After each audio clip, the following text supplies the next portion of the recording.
Hello students, now in previous lecture I have explained about the health and what methods which help to maintain the good health. Okay, now today I explain here firstly about the factors which affect the health.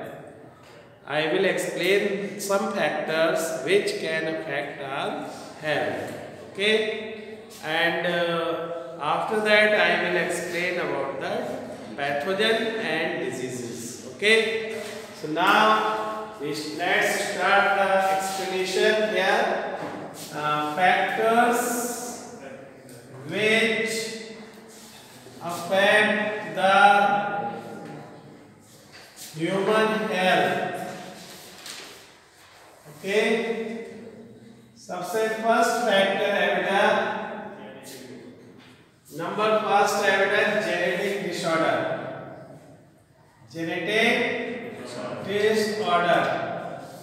Okay, in chapter number 5 I have explained some diseases which caused by genetic disorder. Okay, आपने देखा था कुछ individuals जो होते हैं जब वो बेटा जन्म लेते हैं तभी से उनके अंदर बहुत से डिसऑर्डर होते हैं। तो जो those diseases which present since birth in any person, these are called the congenital diseases. अब कोजेनाइटल डिजीजेस जो होती हैं मोस्टली जेनेटिक डिसऑर्डर की वजह से ही होती है। ओके, ना होने से तो जेनेटिक डिसऑर्डर में आपने सिकल सेल एनीमिया का नाम सुना होगा, यस या नो? हाँ, और फिनाइल कीटोनूरिया का नाम सुना होगा, यस या नो बेटा? यस या नो? इसी टाइप से आपने बेटा टर्नर सिंड्रोम का नाम भी सुना होगा, यस या नो? तो कई ऐसी डिजीजेस हैं, हीमोफीलिया, यस। तो ये जो डिजीजेस जो मैंने आपको नेम बताए हैं ये ज़्यादातर क्या होता है जीन्स में चेंज होने की वजह से, जीन्स में बदलाव होने की वजह से ये डिसऑर्डर हो जाते हैं। ठीक है, तो बेटा फर्स्ट है हमारे जो हेल्थ को अफेक्ट कर सकता है वो है जेनेटिक डिसऑर्डर। ओके, और ये जेनेटिक डिसऑर्डर बेटा हमारी हेल्थ को क्या कर सकता है, अफेक्ट कर सकता है। नेक्स्ट है बेटा लाइफस्टाइल। लाइफस्टाइल हर पर्सन इससे जूझ रहा है, लाइफस्टाइल। ठीक है, जो लाइफ को सस्टेन करने का जो स्टाइल है वो लोगों ने चेंज कर दिया। कैसे? उन्होंने बेटा टाइम पे फूड ना लेना, किसी पार्टी में गए रात के 12 o'clock पे नाइट में हम फूड डिनर कर रहे हैं, ठीक है, नाइट में 2 बजे स्लीपिंग करना स्टार्ट कर रहे हैं, ठीक है। तो ये सब क्या है, हमारे लाइफ स्टाइल में कहीं ना कहीं कमी है। ठीक है, दूसरी चीज है बेटा ऐसे ही हम लोग लाइफ स्टाइल में क्या किया है, एक्सरसाइज नहीं करते, ठीक है, योगा नहीं करते, ठीक है।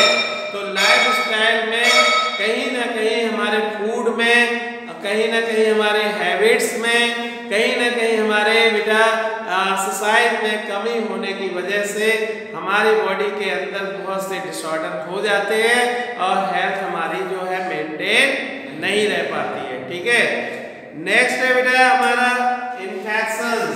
इन्फेक्शंस नंबर 3 है इन्फेक्शंस। ओके, इन्फेक्शंस की वजह से हमारी बॉडी की हेल्थ जो है वो ठीक ठाक नहीं रह पाती है। और इन्फेक्शन तो देखिए यहाँ पे सपोज कीजिए एक स्टूडेंट यहाँ पे ऐसा बैठ गया जिसे किसी तरीके का कफ एंड कोल्ड है, ठीक है। अब वो यहाँ पे बेटा आकर के उसने यहाँ पे स्नीजिंग कफिंग करना स्टार्ट कर दिया, ठीक। तो उस जो इन्फेक्टेड है स्टूडेंट है उसके मुंह से कुछ ड्रॉपलेट्स निकलेंगे। उन ड्रॉपलेट के में बेटा वो वायरस प्रेजेंट होगा जिसकी वजह से इन्हें कफ एंड कोल्ड है। अब वो ड्रॉपलेट्स एयर के थ्रू आपकी बॉडी के अंदर चला गया और वो कफ एंड कोल्ड का इन्फेक्शन आपके भी अंदर हो सकता है। तो यहाँ पे ये इन्फेक्शन हो गया। क्या हो गया बेटा?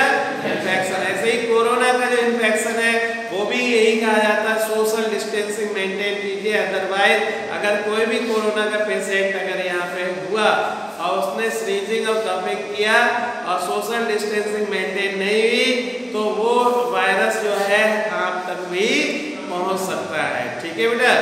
तो यहाँ पे बात चल रही है इसी टाइप से आपने देखा होगा मैरिज पार्टी में जाते हैं, बहुत से लोग होते हैं जिनके कोई डिजीज नहीं होती है और बहुत से होते हैं जो डिजीज्ड होते हैं, जैसे स्किन डिजीज है, ठीक है, जैसे रिंग वॉर्म है उसे, अब उसके हैंड में रिंग वॉर्म है, ठीक है, अब क्या हुआ उसने बहुत से यूटेंसिल्स फूड को सर्व करने में पकड़ लिए, ठीक है, या पूड़ी ले रहा है उसी हैंड से, ठीक, और ना कोई ग्लव्स पहने हुए ना कोई मेडिसिन लगाए हुए, तो वो फंगस जो है बेटा उस आर्टिकल में पहुंच जाएगा और बहुत से हेल्दी पर्सन के साथ वो फंगस आ जाएगा, उन्हें भी रिंगवॉर्म जैसी डिजीज हो जाएगी।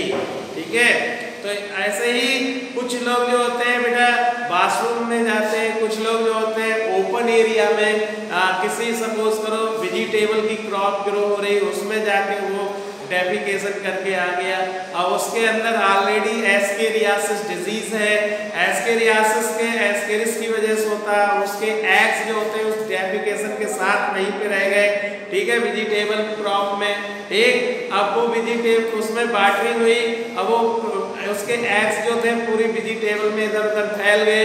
अब किसी ने अगर वो वेजिटेबल सपोज करिए वहाँ कैरेट या रेडिश ग्रो हो रही है, अब वो बिना वाश किए हुए अगर खा ली तो बेटा क्या होगा, वो एग उसके अंदर पहुंच जाएगा हेल्दी पर्सन के अंदर। अब एग जब पहुंचेगा तो वहाँ वो क्या होगा, बॉडी के अंदर जाने के बाद हैचिंग होगी और नया एस्केरिस निकल आएगा और फिर एक एस्केरिस से मैनी एस्केरिस मल्टीप्लाई करने के बाद या डिवाइड रिप्रोडक्शन के बाद प्रोड्यूस हो जाएंगे और बॉडी के अंदर बहुत सारा इन्फेक्शन फैल जाएगा। ठीक है?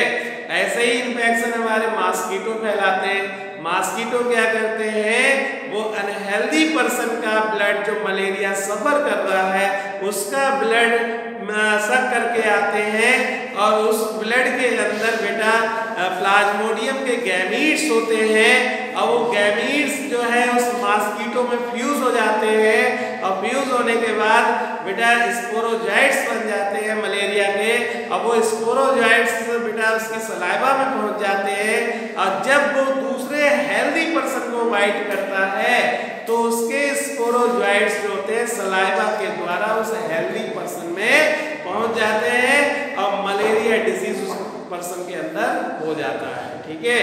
तो आप सोचिए वेक्टर के द्वारा भी डिजीज फैल जाती है। ठीक है? आप सपोज कीजिए एक निमोनिया का पेशेंट है और उसके साथ अगर आप बेटा साथ में बैठ के आप उसके साथ लंच शेयर कर रहे हैं, ठीक है, तो वो बार बार स्नीजिंग करेगा, बार बार वो करेगा, ठीक है, कफिंग करेगा, तो उसके जो ड्रॉपलेट्स है वो बेटा एयर में आएंगे, आप तक पहुंचेंगे, आपको भी निमोनिया हो सकता है। ठीक है? तो in this way you can understand infection जो है डिफरेंट मीडियम के थ्रू फैल सकता है one person to another person. Sexually transmitted disease sexual contact से फैलते हैं, यस या नो? तो ये इन्फेक्शंस, लाइफस्टाइल में चेंज, जेनेटिक डिसऑर्डर, ये 3 ऐसे फैक्टर्स हैं जिनकी वजह से आपकी हेल्थ मेंटेन नहीं रह सकती है। ठीक है बेटा?